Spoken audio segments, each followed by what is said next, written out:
Hello everyone. First of all, I would thank Mishra sir to give me this opportunity to share my experience over here.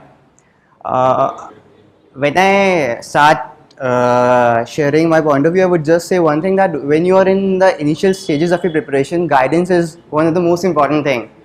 Because what happens is at times for the first few months we are directionless and we are not able to understand that what has to be done, and we have some our own hypothetical thoughts and we feel that we are not on the right track, we are misleading ourselves, and that impacts our confidence a lot. So this is one thing I would like to discuss a lot in my discussion over here for the next 15-20 minutes. But first and foremost, let me talk about the most important thing by sharing my own experience, which all of us have in mind. Even when I was sitting over there and I was preparing, the first thing was exam niklega bhi ya nahi. As simple as that. Are we capable enough to crack this examination or not? And this thing will naturally come to our mind, because if we look at the odds, there are more than 10 lakh applicants who have this aspiration and fill up the forms, and overall there are 1000 seats, and for IAS there are 100 seats. So even I had this thinking ki toppers are classified people who would be very intelligent or who would be very hardworking, or who they are a different kind of human beings. But now standing over here, I realize that they are absolutely normal people. It is not their intellect or their abilities that differentiate them, but more of their attitude that have helped them to reach over there. And if I share you, then I'll tell my own example what was with me. When I was in college, I started preparing for civil services examination. There was a topper from my college. I approached him and asked him what to prepare, and I started preparing. For 3, 4, 5 months I prepared, and then I started appearing in tests, and I was getting very bad ranks. Say 5,000 people are appearing in the test, then my rank would be 2,000 or 2,500. So then I had all those things in my mind that I am going directionless, I don't have the capability in me, I don't have memory, मेरी memory बहुत बुरी है. So all those things made me feel कि भाई UPSC छोड़ो, it's not my cup of tea, and I gave up UPSC. I was in college, so I got a campus selection in Deloitte. So I thought, let me join corporate sector and have some good time rather than preparing for civil services. So I left my preparation, and for 2 years I was not preparing. When I was in Deloitte and I worked for a year and a half, I had two good realizations. One was that follow your interest. Over there I was having a very good life, I was getting good money, and every weekend I would hang out with friends and enjoy. But I would have never excelled in Deloitte because that was not my area of interest. My area of interest was always in civil services, but just out of fear that mere bas ki nahi hai, I was trying to keep it aside. And second thing was, I realized that risk taking is very important in our life. We all are in our 20s, and 20s is the time to experiment rather than stabilize yourself with something. So if you have an interest, you need to pursue it and go for it. So I think these were the two reasons that made me quit my job, and I prepared for civil services, and I got 617 rank last year, and I worked more on it and I was able to get rank 25. So what actually helped me? If I talk, I'll try to break it in two parts. One is I'll talk about my preparation, hardcore preparation, and second I'll talk about my overall mental preparation for this examination. So what was different in me as an aspirant when I was in college and as an aspirant when I left my job and started preparing? The difference, I would say, lied on 3 or 4 factors. First and foremost was clarity of goal. Over here, all of you who are sitting have this dream of becoming an IAS or a civil servant, but most of you have this infatuation, not an actual dream. What I mean, the difference is that civil services, when we look at it, we feel, oh, a lot of power, a lot of prestige, a lot of recognition, so let's go for it. But this is a very superficial reason for preparing for civil services. You need to have a very strong, clear-cut mindset that why am I going for civil services. For example, if today any one of you gets a very good job, or many of you might be preparing with a backup, or many of you will have a lot of things in mind that let me do this, that, as well as many other things. So if this would have been your dream, then it will be one single-minded focus on civil services only, at least for the first 2 attempts. That is the mind of clarity you need to have, because once you have clarity, only then the real effort will come out. With me, the same thing was there. When I left my job, I knew that there is no going back. I have to do this, and that held me in focusing fully into preparation for civil services examination. So I think that was the first big thing that held me, clarity of goal, that why you actually want to be a civil servant. Ask yourself and be clear on this part. Second thing I feel what helped me was my attitude towards my preparation. Pehle I was, if I won't perform in test, I will give up. If I'm not able to memorize things, I will give up. If I feel the course is very wide, I will think that I am not capable of doing it. So all these things, ups and downs, failures, would depress me or frustrate me. But now I had a very good attitude towards preparation. I knew very clearly that all these are part and parcel of this preparation, and I have to get used to it. And probably that helped me a lot. One basic example if I take, all of us would have learned cycling in our initial stages, and my when I used to ride, I would fall every time, and I think most of you would have fallen a lot of times, but none of us gave up, because we knew that this is a part of learning, that we will fall, we will have issues, but ultimately we'll learn it. Same as with any competitive examination, if you have to crack it, you need to have a right attitude towards it. You need to know that there will be failures, there will be situations where will you doubt your capabilities, but you have to come across them and keep moving forward. That was the second thing. Third and the most important thing that helped me was interest in course of preparation. यहाँ पे सब लोग top of the summit पे पहुंचना चाहते हैं, पर track करके पहाड़ पे कोई नहीं चढ़ना चाहता. You want to reach your destination, but you don't want to enjoy your journey. So ऐसे तो नहीं हो सकता सिविल सर्विसेज में. If you actually want to get into services, you need to enjoy the process of preparation. You need to enjoy what you're studying. It's not a university examination जहाँ पे you can cram up things and appear and you will get through. No, it's a process to nurture your personality, and that nurturing in you will only happen when you will actually enjoy the process of preparation. Initially even I was not able to enjoy, because कुछ याद नहीं होता था, marks आते नहीं थे, तो I used to think that it doesn't give you confidence, so you don't enjoy it. But what I did was I studied very systematically for the initial few months, and when I started studying very systematically for the initial few months, I was able to understand things very easily. And if I would discuss this with my friends, they would say, oh, you have a very good perspective on things. Or if I write a test in my coaching, I would get marks. So that would again make me feel good about me. So that is how you have to generate interest. Initially you will have to push, and once you will start getting small success, you will automatically start enjoying it. So interest is very important thing. And last and the most important thing is optimism. You have to have a right attitude and positivity in you when you're preparing, because you will meet a lot of people who will keep on criticizing you or keep on saying that beta 1 lakh people, 10 lakh people are appearing, what is your chance of getting through it, or something or the other. They will tell you, look at people from IIT or IIM are preparing, so how will you get through it? Don't ever think on those things. You need to have a very positive perspective, and if you have optimism, if you make efforts, then definitely things will become very simple for you, because it is normal people who do abnormal things. When they have the right perspective towards it, their attitude and their effort in a combination helps them in doing up things. So this is on my mental preparation aspect. Now let me talk about actual preparation for civil services. Before I talk about preparation, I'll tell you what I feel UPSC expects. It's a 3-dimensional aspect. One is knowledge. You need to have the knowledge of the subject matter of civil services. Now what I mean by knowledge, say let me take up a topic, inflation. तो केवल ये नहीं कि आपने inflation की definition रट ली and you think, oh, you know about inflation.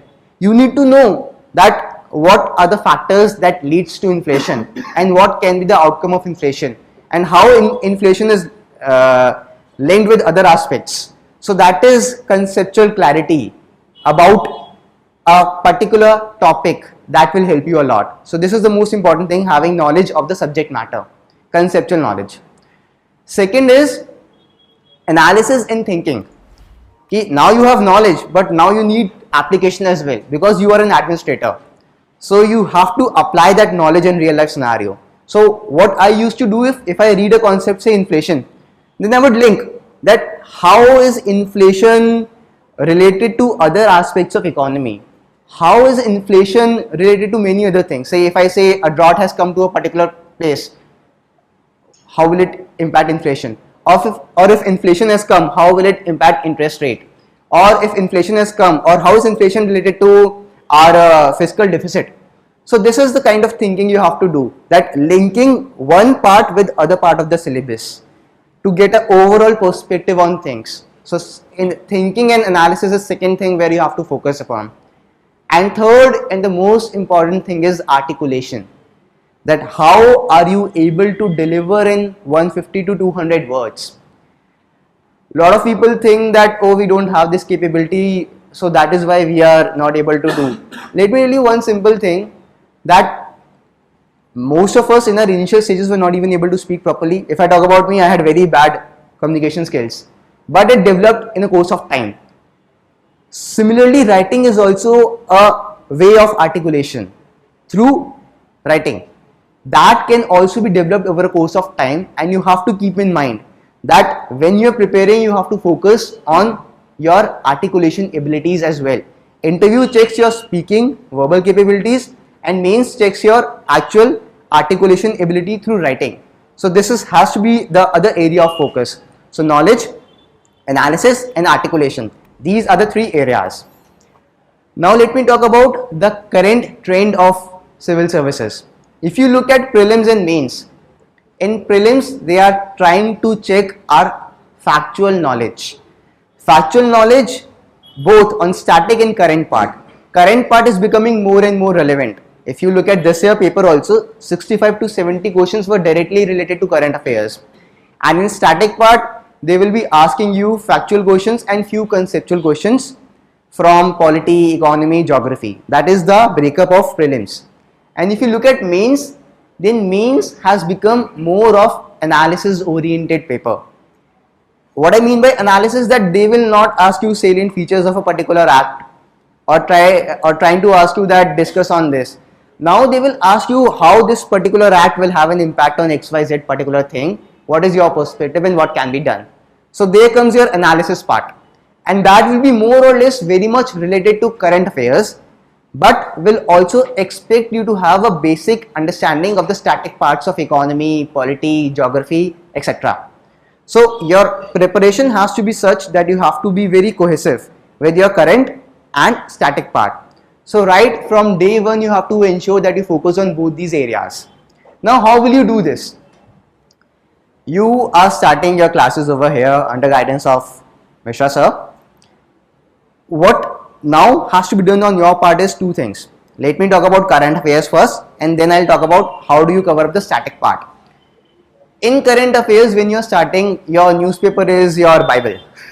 There you will have to spend a lot of time. I would say 1.5 to 2 hours is something that is required in the initial stages.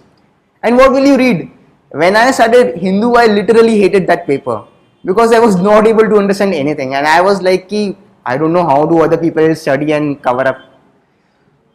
Now what I feel is, when you are studying newspaper, if you are reading an article, you might not be able to understand an article. Don't worry about it. But you have to do two very important things initially. First is understanding the technical words given in an article. Say for example, you are reading an article which was given on repo rate raise from 7% to 8% or something like this. In that article, there will be many keywords like repo rate, RBI, say inflation, interest rate, etc. Just Google it and try to understand what are these technical words, because it is because of these technical words you are not able to understand that particular issue. So next time you will read it, you will be able to understand it properly. And second thing that you have to do is understand the basics, background of a particular issue. Say for example, tomorrow you read in news as ISIL has made an attack on a particular country and USA says it is the biggest global threat in the world. So you need to know what is ISIL, where it is operating, what harm is it doing to the rest of the world, and why it is considered to be the biggest global threat. Background understanding through Wikipedia. So these two things you will have to focus in the initial stages a lot. And if you do this for 1 or 2 months, automatically understanding newspaper will become very simple thing for you. And then when you're reading newspaper, just keep one thing in mind. Remember your whole syllabus for prelims and for mains. And then what I used to do, I would make up a copy. I would divide that copy into 5-6 parts, say polity, economy, international relations. And whenever I'll read an article and I think it relates to polity, I will try to just note it down in brief points. What I mean by brief points, say for example, there is an article on NPA, a big article that is discussing everything. So when I read that article, I would do one simple thing. What is NPA? One line. Why NPA is a challenge? 3 or 4 points given. What are the solutions for NPA? 3 or 4 points. NPA is non-performing assets of a bank. They loan you, you don't pay them back, it becomes a bad asset for them. That is NPA. So just giving you an example like this, you have to cover up for prelims and mains. That is the current part. Now let me talk to you about the static part. For static part, I'll tell you one simple thing, that you have to ensure your preparation is systematic. The course is like a sea, and if you will jump into it, you will not be able to cross across through it. So you have to have targets, small targets with you, and as well you have to ensure you prepare with consistency in a systematic manner. So how do you go about it? What I would do is one simple thing, and I'll expect you, if you do the same thing, that will help you a lot. Say you are coming over here to attend your next class, which will be on a particular topic. Before I would go to a class, I would read that topic from a standard book or the course material which sir will be giving to you, so that when you go to a class, you are not like, ye kahan aa gaya main, kya chal raha hai. That should not happen, else you will not be able to understand things. So just give us brief reading. You will not be able to understand totally, but you will be able to relate when that topic will be discussed in the class. So I would give a pre-reading to a topic before I come to a class. आप यहाँ class में आए, you attended the lecture, you will have questions when that teacher will be telling, you will not be able to relate it or something. You can ask questions now. Earlier you will not be able to in a situation to even ask questions. Now that topic is covered in the class, you ask questions, you go back to home, and when you go back to home, ensure you read whatever was taught in the class in your notes, and as well you take up a standard book or the course material, and aaj ki aaj hi, today only you cover up that topic of the syllabus that was taught up in the class, so that you don't pile up things for tomorrow. That is very important thing. If you will not do even for 2-3 days this particular thing, things will start piling up, and when things start piling up, it becomes very difficult to cover up. And many students make up this mistake that something is going in the coaching and they are doing something else. So that's a totally desynchronized form of preparation, and that will not lead you anywhere. So you need to have trust in what the teacher is teaching you, and ensure you cover up that part of your syllabus today only. And as well keep some time to read the next topic that will be taught in tomorrow's class. I did this thing very systematically throughout my preparation, and that helped me in ensuring that I had covered up all the topics.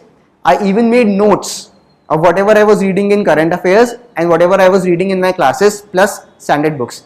What I used to do, today something is taught in the class, I read it, I referred a standard book, I will read it twice or thrice on that day only, and whatever key points I think were missing in the class lecture related to that topic, either I will mark in the book only, or I will try to note them down on a A4 sheet and link up with that, so that I am satisfied that this part of my syllabus is over. That is first thing, preparation. Preparation has 3 aspects in this. One is covering up a topic, second is making up note so that you are able to consolidate things, and third thing is evaluation. Now how will you evaluate yourself? One way of evaluation is, as soon as the topic gets over, try to solve last year prelims paper. Prelims, you will have a 20-year. Just whatever topic you have read, see in last 20 years prelims what questions have come and are you able to solve them or not. That will help you in analyzing that whether you are on right track or not. Second, you can even see mains questions that have come out from that topic. And third is, there will be very regular tests taking place in your classes as well, so as to help you in evaluating yourself that are you going on a right track or you are not able to go as per directions. So these 3 things if you do systematically, preparing, covering up your course syllabus, notes making and consolidation of things, and regular evaluation. Systematically doing all these things will definitely help you in ensuring that you reach a particular level of preparation, which is a must in this examination. After that level, to some extent, it is our destiny as well. Now it comes that how much patient you are and how much optimistic you are. After that level, even I don't know I would have got rank 25. I might have not got anything in civil services. There the factor of luck will come into picture, so you cannot do anything about that. But if you are prepared and if you are systematic, then nobody can stop you from getting into civil services. You might take 1 or 2 more extra attempts. That might happen because of being unlucky, but you will sure get into services if you have a very systematic way of preparation. Like last year I was able to score 617 rank. So it was because of my systematic preparation. After that, I tried to analyze that where am I missing. And I realized I have to work on 3 areas. One was answer writing. I have to improve my articulation skill. I worked out on that. Second was essay. That is one area where people generally don't work because they think, oh, English is needed and I don't have an English. I have pathetic English, but still I could score 149 marks in English in essay this year, which is I think among the highest or probably the highest, just because I prepared for it very systematically. So anything can be done. Don't think that मुझसे ये नहीं होगा या ये नहीं होगा. If you have a proper approach, you will be able to work out on things. And third was interview.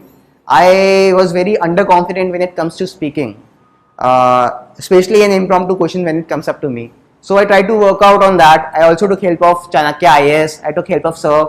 That also helped me a lot in getting confidence in me that I can do well. So working out on these 3 areas actually helped me in ensuring that all those areas where I was missing out, I could do well. So this is last thing I would like to tell, that in course of your preparation, when you evaluate yourself at every level, also try to analyze that where are you missing.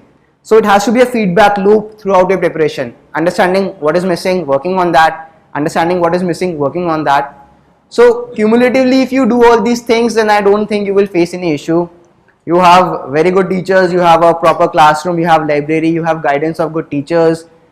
Now you have to make your self effort as well to ensure your preparation is very much coherent. So keep right attitude and make right efforts. And I hope you are standing here next time and delivering the lecture to another set of people. Thank you. Don't forget to like, share and subscribe to our channel and press the bell icon to never miss an update.